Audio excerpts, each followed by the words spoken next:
कारण राज्यातल्या शेतकऱ्यांना 34,000 कोटींची कर्जमाफी केल्याची ऐतिहासिक घोषणा मुख्यमंत्री देवेंद्र फडणवीस यांनी केली आहे।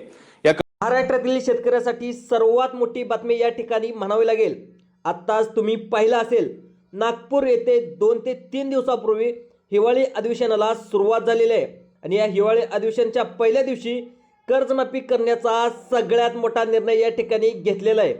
कर्ज काढलेल्या सर्व शेतकऱ्यांसाठी सर्वात मोठी या ठिकाणी आनंदाची बातमी या ठिकाणी मुख्यमंत्री देवेंद्र फडणवीस यांनी स्वतः दिलेली आहे। आपल्या राज्याचे उपमुख्यमंत्री अजितदादा पवार, अर्थमंत्री सुद्धा तेच आहेत, त्यांनी देखील सगळ्यात मोठी तरतूद या ठिकाणी कर्जमाफीसाठी करण्यात आलेली आहे। आता समितीने काय अहवाल दिलाय, त्याच्यावरती कोणकोणत्या शेतकऱ्याची कर्जमाफी होणार आहे याचा सविस्तर रिपोर्ट या ठिकाणी आपण घेण्यात आलेला आहे। पहिल्या टप्प्यामध्ये जवळजवळ 15 जिल्हे या ठिकाणी घेण्यात आले आहेत। तर कोणत्या 15 जिल्ह्यामध्ये शेतकऱ्याची कर्जमाफी होणार आहे याची संपूर्ण डिटेल व्हिडिओच्या माध्यमातून आज आपण जाणून घेण्याचा प्रयत्न करणार आहोत। तर आता शासनाचा जी.आर. सुद्धा प्रसिद्ध करण्यात आलेला आहे। आता अनेक शेतकऱ्यांना जे काही जिल्हा मध्यवर्तीतून कर्ज काढलेलं आहे, अनेक शेतकऱ्यांना कागदपत्र देखील जमा करायला सुरुवात केली जाणार आहे आणि देखील सुरुवात देखील केलेली आहे।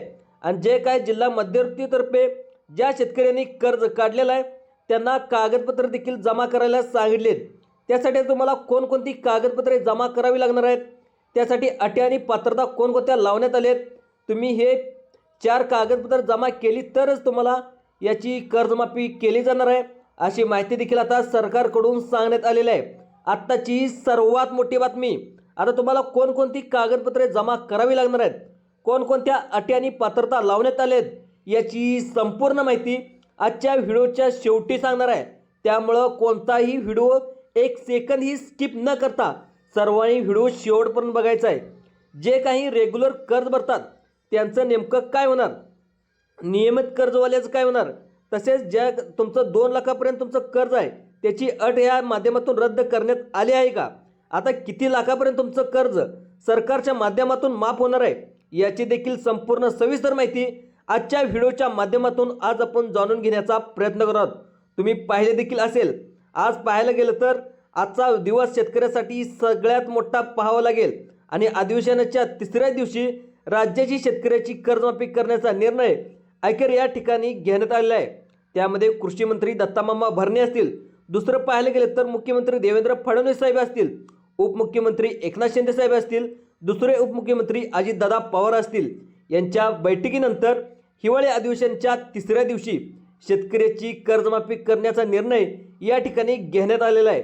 परंतु तुम्हाला ज्या शेतकऱ्यांनी बँकेकडून कर्ज काढलेलं आहे त्या बँकांनी आता कागदपत्र देखील देण्याचं शेतकऱ्याकडे देखील पाहिलं असेल, तुम्हाला देखील विचारलं असेल की आणि तुम्हाला देखील नोटीस आलेले असेल, हे कागदपत्र तुम्ही बँकेकडे आणून नंतर ज्या तुमच्या सोसायटी आहेत त्या सोसायटीकडे देखील जे तुमच्या पतसंस्था आहेत तिथे देखील आणून जमा करायला तुमचा नोटीस देखील आलेल्या असतील।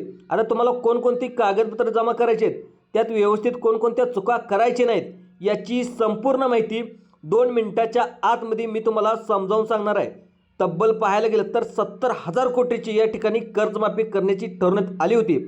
तसं पाहायला गेलं तर महाविकास आघाडीने गेल्या वर्षी 70,000 कोटीची कर्जमाफी दिली होती। आता त्याच धर्तीवर या शेतकऱ्याची कर्जमाफी करण्याचा निर्णय या ठिकाणी घेण्यात आलेला आहे। परंतु एक प्रॉब्लेम झाला मित्रांनो, आता नेमका प्रॉब्लेम कोणता झालाय, तर सर्व शेतकऱ्याची या ठिकाणी कर्जमाफी होणार नाही। तर सर्व शेतकऱ्याची कर्जमाफी का होणार नाही, तर कोणत्या शेतकऱ्याची कर्जमाफी होणार आहे, ते थकीत कर्जदाराची कर्जमाफी होणार आहे का, तर किती लाखापर्यंत तुमचं कर्ज माफ होणार आहे, जे काय रेग्युलर कर्ज भरतात त्यांची किती लाखापर्यंत कर्ज माफ होणार आहे, त्यांना अनुदान भेटणार आहे का, यांची संपूर्ण व्हिडिओतून माहिती आज आपण जाणून घेण्याचा प्रयत्न करणार आहोत। 2017 मध्ये कर्जमाफीमध्ये काही शेतकऱ्यांना सर्टिफिकेट सुद्धा देण्यात आले होते। ते सर्टिफिकेट दिल्यानंतरच मुख्यमंत्र्यांनी प्रमाणपत्र दिले, पण या शेतकऱ्यांची कर्जमाफी प्रत्यक्षामध्ये झालीच नव्हती। तर सगळ्यात महत्त्वाचं म्हणजे ज्या शेतकऱ्यांनी सरकारचे काही अधिकारी आहेत त्यांना जे अधिकाऱ्याशी देखील संपर्क केला, मुख्यमंत्री पालकमंत्र्यांच्या कानावर विषय टाकला, परंतु तरीसुद्धा सरकारने त्यावेळी इग्नोर केलं।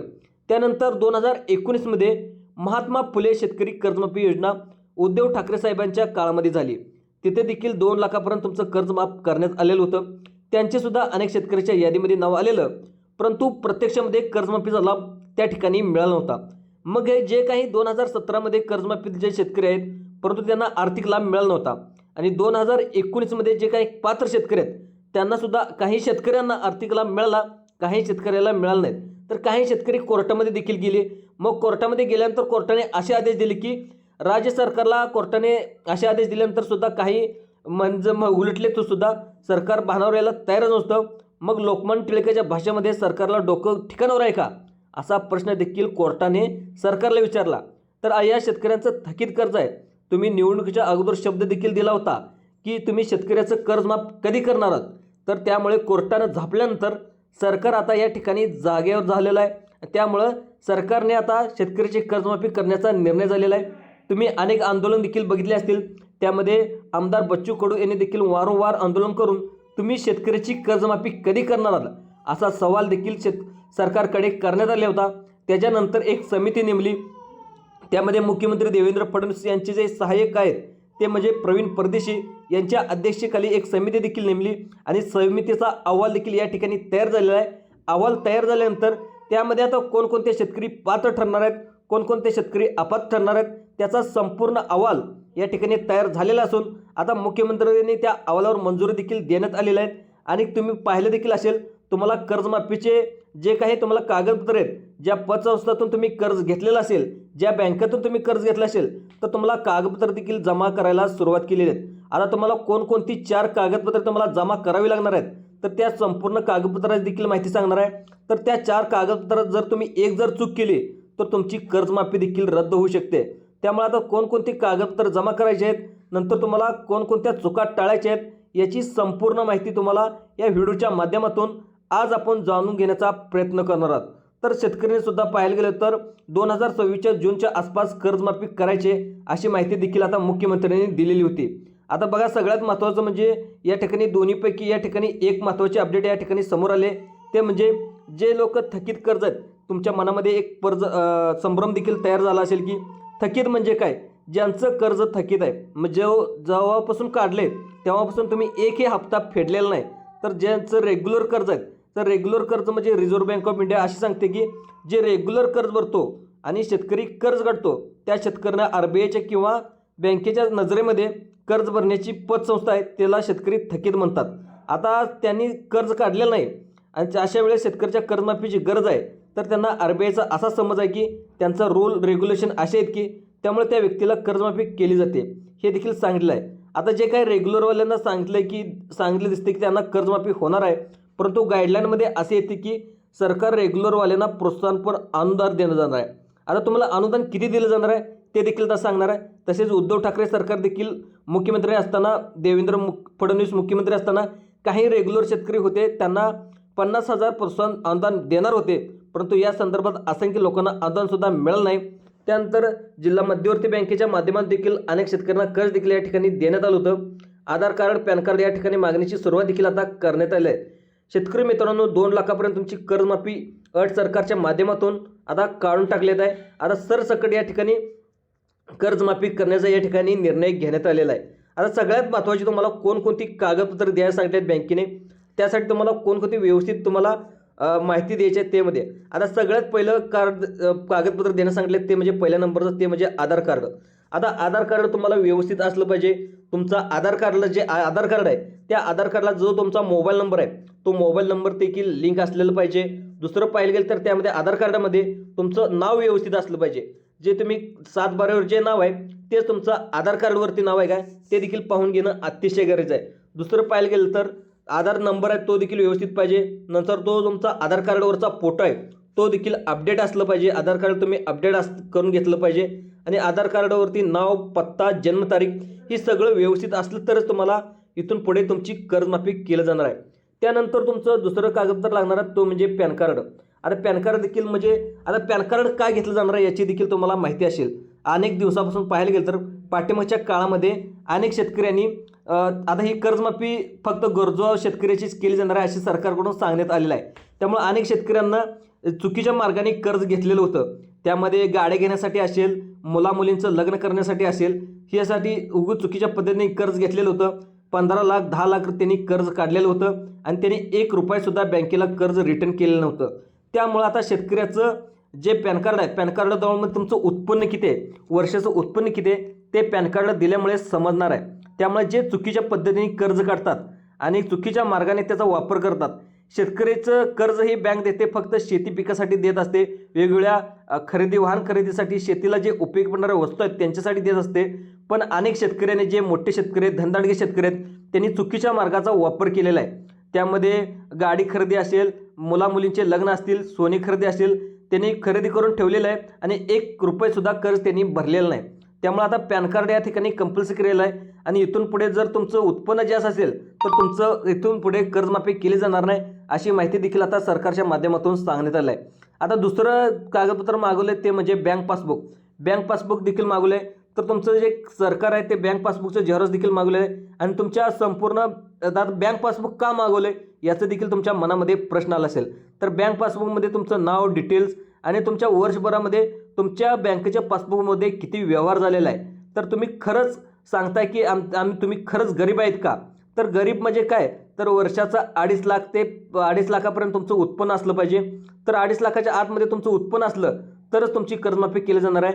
तर तुमच्या अकाउंटवरती वर्षभरामध्ये किती व्यवहार झाला आहे याची कसून तपासणी देखील आता जे आपलं सरकार आहे, जे बँकेचे अधिकारी आहेत कर्ज घेतलेले, त्याची संपूर्ण चौकशी देखील केली जाणार आहे. मग तुमची या ठिकाणी कर्जमाफी केली जाणार आहे, अशी माहिती देखील आता सरकारकडून आलेलं आहे. तर दुसरं पाहायला लागतं तुमचं म्हणजे 7/12 उतारा. तर 7/12 उतारा देखील तुम्हाला जमा करायला सांगितलं असेल तर तुम्हाला पतसंस्थाकडून, बँकेकडून देखील नोटीस आले असेल की हे कागदपत्र तुम्ही जमा करा. तर 7/12 उतारा, 8अ उतारा हे देखील तुम्हाला जमा करावं लागणार आहे. तर तुम्हाला 7/12 उतारा तर म्हणजे तुमच्या 7/12वरती जमीन 5 एकराच्या आत आहे का हे देखील अट या ठिकाणी लावण्यात आलेलं आहे. त्यामुळं सरकारच्या माध्यमातून असं देखील सांगण्यात आलं आहे की 5 एकराच्या आतमध्ये असेल, जमीन असेल तरच तुमचं या ठिकाणी कर्ज माफ केलं जाणार आहे.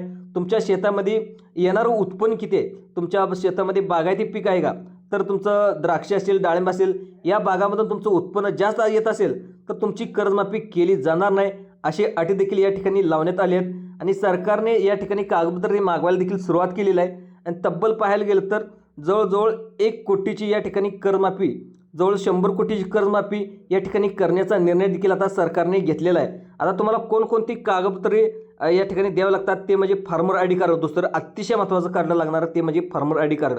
तर भरपूर शेतकऱ्यांनी फार्मर आय डी कार्ड देखील काढलेलं नाही. तर तुम्ही फार्मर आय डी कार्ड काढलं नसेल तर पटकन तुम्ही फार्मर आय डी कार्ड काढून घ्या.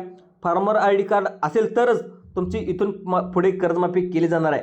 तर फार्मर आय डी कार्डवर देखील तुमचं नाव, पत्ता व्यवस्थित असणं अतिशय गरजेचं आहे. तर चुकीचा पत्ता असेल तर तुमची देखील या ठिकाणी कर्जमाफी केली जाणार नाही, अशी माहिती देखील या ठिकाणी सरकारकडून सांगण्यात आहे. तर अनेक शेतकऱ्यांनी फार्मर आय डी अजून पण काढलेलं नाही. तर अजून तुम्ही फार्मर आय डी कार्ड नसेल तर तुमची कर्जमाफी केली जाणार नाही, अशी माहिती देखील या ठिकाणी सरकारकडून येत आहे. त्यामुळं फार्मर आय डी कार्ड तुम्ही काढला तरच तुमची कर्जमाफी या ठिकाणी केली जाणार आहे, अशी माहिती देखील आता सरकारकडून सांगण्यात आली आहे. आता ही झाली पात्रता. आता कोणकोणत्या तुम्हाला अटी लावण्यात आलेत, तर तुम्ही शेतकरी हा सगळ्यात महत्त्वाचा पाहिजे, महाराष्ट्राचा रहिवासी असावा. तर पाठिंबाच्या काळामध्ये काय झाले की पाठिंबाच्या 2020मध्ये जी कर्जमाफी झाली होती त्यामध्ये अनेक महाराष्ट्राच्या बाहेरच्या शेतकऱ्यांनी देखील आपलं नाव इथं नोंदवून कर्जमाफीचा लाभ घेतल्याचं या ठिकाणी सरकारच्या निदर्शनास आलं आहे. त्यामध्ये पाहायला गेलं तर MP असेल, कर्नाटक असेल, बाहेरच्या देशातून भरपूर लोक, UP असेल, या राज्यातून लोक आपल्या महाराष्ट्रामध्ये राहण्यासाठी येतात आणि फक्त नाव नोंदणी करून उतार्यावर चुकीच्या पद्धतीने कागदपत्रे काढून कर्जमाफीचा लाभ घेण्याचा प्रयत्न करतात. असे शेतकरी याच्यामध्ये येऊ नये म्हणून या ठिकाणी आता महाराष्ट्राचा रहिवासी असावा असं सरकारकडून सांगण्यात आलं आहे. दुसरं पाहायला गेलं तर या ठिकाणी 20 जिल्ह्याची यादी कोणती ते देखील मी आता लगेच वाचून दाखवणार आहे. सर्वांनी 2 मिनिटं लक्ष देऊन बघा. त्यामध्ये 20 जिल्ह्याची यादी देखील या ठिकाणी दाखवणार आहे. नंतर पहिल्या टप्प्यामध्ये 15 जिल्हे घेण्यात येणार, त्याच्यानंतर 5 जिल्हे घेण्यात येणार आहेत. आता कोणकोणते जिल्हे घेणार आहेत, 15 जिल्ह्याची यादी मी पटकन वाचून दाखवणार आहे. त्यानंतर दुसरं पाहायला गेलं तर कोणकोणत्या शेतकऱ्यांना कर्ज माफ केलं जाणार आहे, जे रेग्युलर कर्ज भरतात त्यांचं किती माफ होणार आहे, जे थकीत शेतकरी आहेत त्यांचं कर्ज किती माफ होणार आहे आणि जे त्यांना 50,000 अनुदान भेटणार आहे का याची देखील माहिती मी तुम्हाला सांगणार आहे. सर्वांनी लक्ष देऊन व्हिडिओ बघायचा आहे. तर आता जिल्ह्याची यादी आपण पटकन वाचून घेऊया. त्या आपल्या 15 जिल्ह्याची यादी पाहूया. त्याच्यामध्ये पाहायला गेलं तर सगळ्यात पहिलं पश्चिम महाराष्ट्रातील काही जिल्हे घेण्यात आले आहेत. त्यामध्ये पुणे असेल, सातारा असेल, कोल्हापूर असेल, या जिल्ह्यामध्ये कर्जमाफी केली जाणार आहे. सांगली जिल्ह्याची देखील कर्जमाफी केली जाणार आहे. त्यानंतर पाहिजे तर छत्रपती संभाजीनगर, सोलापूर, धाराशिव या जिल्ह्याची देखील कर्जमाफी केली जाणार आहे. त्यामध्ये बीड असेल, जालना असेल या जिल्ह्याची देखील कर्जमाफी केली जाणार आहे. धुळे असेल, नंदुरबार असेल, परभणी असेल या जिल्ह्याची देखील कर्जमाफी केली जाणार आहे.